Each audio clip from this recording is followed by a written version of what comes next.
মেখলিগঞ্জে অনুষ্ঠিত হলো মদন মোহনের রথযাত্রা। রবিবার সকাল থেকেই রথযাত্রাকে কেন্দ্র করে মেখলিগঞ্জ মদন মোহন বাড়িতে ভিড় ছিল চোখে পড়ার মতো।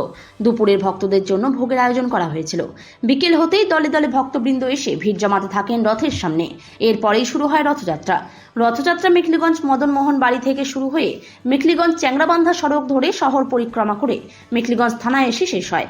এদিনের রথযাত্রায় উপস্থিত ছিলেন মেখলিগঞ্জের বিধায়ক পরেশচন্দ্র অধিকারী, মেখলিগঞ্জ পৌরসভার চেয়ারম্যান কেশব দাস, মেখলিগঞ্জ পৌরসভার ৩ নম্বর ওয়ার্ডের কাউন্সিলর তথা বিশিষ্ট হোমিওপ্যাথি চিকিৎসক ডক্টর বাবলু বর্মন, মেখলিগঞ্জ পৌরসভার ৭ নম্বর ওয়ার্ডের কাউন্সিলর তথা শহরের বিশিষ্ট ব্যবসায়ী প্রভাত পাটনি, মেখলিগঞ্জ পৌরসভার ৮ নম্বর ওয়ার্ডের কাউন্সিলর দুলাল দাস সহ প্রমুখ। রথকে কেন্দ্র করে মেখলিগঞ্জ পুলিশের নিরাপত্তা ব্যবস্থা জোরদার ছিল। উপস্থিত ছিলেন মেখলিগঞ্জ পুলিশের এসডিপিও আশিস পি সুব্বা। রথযাত্রা নিয়ে উদ্যোক্তাদের তরফে কি বললেন বিমলেশ প্রসাদ ও মেখলিগঞ্জের বিধায়ক পরেশচন্দ্র অধিকারী, আসুন শুনে নেওয়া যাক।